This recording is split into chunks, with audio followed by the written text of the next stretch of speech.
రంగుల పూలన్నీ కోల్ రాసులుగా పోసి కోల్ సిబ్బిల ఆకులు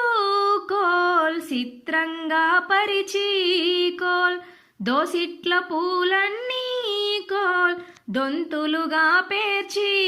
కోల్ అమ్మమ్మ చెప్పంగా కోల్ అందంగా తీర్చి కోల్ ఇంట్లోని వారంతా కోల్ పూజల చేయంగా కోల్ గౌరీ శంకరుణ్ణి కోల్ భక్తితో కొలవంగా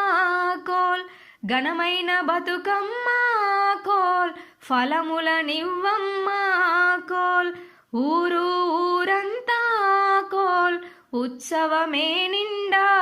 కోల్ ఓయమ్మ లక్కాలు కోల్ రండి పోదాము కోల్.